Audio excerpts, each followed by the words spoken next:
Manuel actually served as an adjunct professor here at the Auraria campus, teaching Chicano literature, and then he also is, I think, a renowned author in his own right. I remember how excited we were when he came out with his first book, and his protagonist in the book was Luis Montez. And the book, and I know that many of us have read it, was the Ballad of Rocky Luis. And after that book, I think all of us in Colorado were extremely proud of Manuel because he was a finalist for the Edgar Award, which is a really big deal. And it's the award from the Mystery Writers of America. He also then wrote some follow-up novels that included the protagonist, Luis Montez. He is the founder, so he's really into IT. You can tell I'm really impressed when we're talking about it. I just found out that when you tweet, they can't tweet you back. That's awesome. I might tweet. So what I'm going to say is that he has a blog and it's called Roga. And if you didn't notice, this last week or so, he actually blogged about our conference. Okay. I can also tell you that Manuel loves librarians and loves libraries. Needless to say, he probably spent many an hour in libraries when he was at least getting his law degree. But this blog is a weekly blog, and he is also, besides writing in fiction, and Manuel, I didn't realize this, but he also is known for writing the Colorado Landlord-Tenant Law, and it's in its 5th edition. For those of us who have published, anytime your materials get to the 2nd edition, you're really excited. When it gets to the 5th edition, that tells you that it is a very, very popular and noteworthy piece of work. But he's written a lot of several other books, and his new book was The King of Chicanos, just published this past year, 2010, by Wings Press. So I am very pleased, first, that Manuel accepted the invitation to be our luncheon speaker, and very pleased that he was available to speak here. And I also want to recognize Flo. Flo, where are you?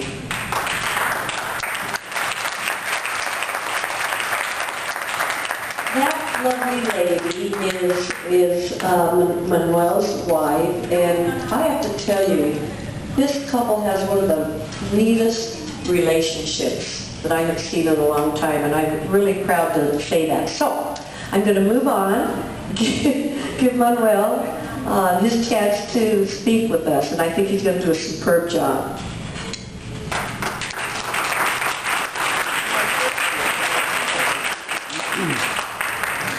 First of all, welcome all of you to my hometown, Denver, and I think the next couple of days are going to be beautiful here in the city. So you're being let in on a secret, those of you who are out of state. You know, we like to say that in Colorado we only have 2 seasons, August and winter, because we don't want too many people moving into our beautiful state. But you're going to see some wonderful weather, I think, if you haven't already enjoyed it. I do want to thank everybody who invited me, Camila, Orlando, Sandra. It was an unexpected invitation, and I'm really quite pleased to be here, although I'm a little intimidated. You know, I've argued cases in front of the Colorado Supreme Court and in front of federal judges, and I've argued cases in front of juries where literally a person's freedom was at stake. But I gotta say, talking to a room of librarians is, for a writer, there's a lot of stress involved. So, if I seem a little nervous, that's why. I appreciate everything that you all do. And the cause of literacy, of course, is one of the most important causes we can all engage in. And we're all doing what we can to make sure that the gente continues to read and write and produce art and culture. That's what I am. I'm a cultural warrior. And I know you all are in the battle lines, on the front lines, striving to do what we can to preserve our culture and our history, but also to help create it and to expand it, to move it forward. I selected as the topic for my talk this title called In Search of the Essential Latino Character. And I think I did that because I needed to come up with something fairly quickly. And that phrase kind of popped in my head, and I said, well, let's try that, see what happens with that one. Because there is no essential Latino character, right? I mean, how can there be? We're so varied, we're so diverse, we're a beautiful conglomeration of so many different cultures and histories and languages that to say there's an essential Latino character is really not true. So what I'm really talking about is my search for the characters in my work that will convey what I think is the truth and some insight into a community where I was raised and born, educated, and I still live. And so for me, that's essential. So that's what I mean. And I hope you'll give me a little leeway if I don't give you exactly what you might have been expecting today. Well, let's start with the whole idea of Latino, Latina. It's a phrase that I think is helpful because it is an umbrella term, right? We are like, and this isn't an original thought with me, but our people are in there, we're like a stew, right? A wonderful, delicious stew. When you eat it together, you know, it's a marvelous experience. But if you take the individual ingredients in that stew, each one is also delicious, right? So when you're eating a bowl of stew that has some cabbage in it, and you taste the cabbage, you go, oh man, that was really nice. If my mother made it, that is. Then if you have a little bit of the corn, and maybe you've thrown in some beans, and you might have some chicken or some roast beef, something like that. But individually, they're all wonderful, but together, really, is what you want, right? You want that experience of the entire bowl, and that's what we are, I think. We're this beautiful mixture of wonderful individual tastes and surprises. Luis Rodriguez, you're familiar with that writer, always running, wonderful poet, an advocate, an activist. Just in the last week or so, wrote an essay that I stumbled upon, and I found it very enlightening. Luis said, because he was talking about how we're celebrating Latino Heritage Month, and why we would celebrate, and what it means. And so Luis covers a wide range of topics, but one thing he talked about was that he lamented the fact that, and I'm quoting now, Latinos seem to be a rumor in the country, a middle people, neither black nor white, hardly in the popular culture, mostly shadows and shouts in the distance. And you know, he's true. I mean, that's true, right? I mean, we somehow are in so many different ways ignored or marginalized, and yet we're in the forefront of everything. And Luis was making that point.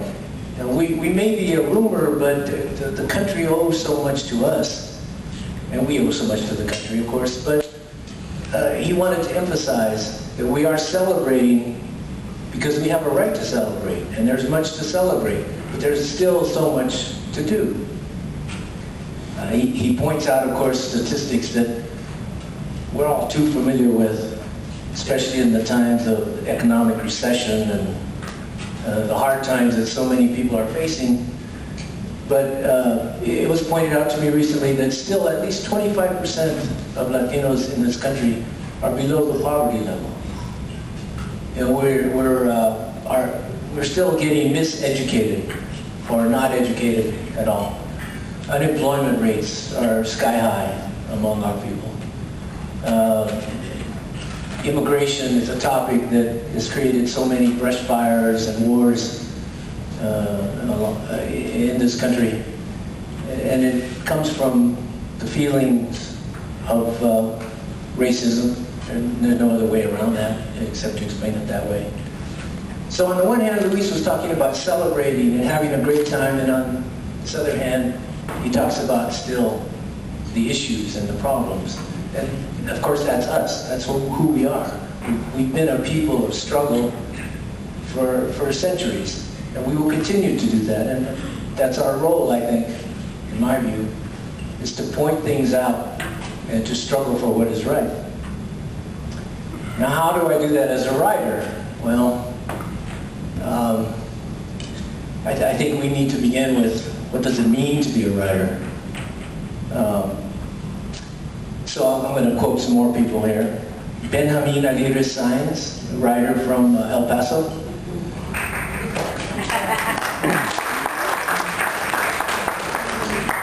He wrote a while back a piece called, a piece that said this: I am a Chicano poet, which makes me an American poet. I know America has not yet been discovered. I want to help sing her into being. I want to write an American poem. And in just those few words, he captures the whole idea of what it means to be, for me, a Chicano writer. You know, I'm a Chicano, I'm an American, and if I'm going to write something, it's Chicano literature, but man, it's American literature too. And you should accept that and go with it. And if you can't, well, later for you. Okay.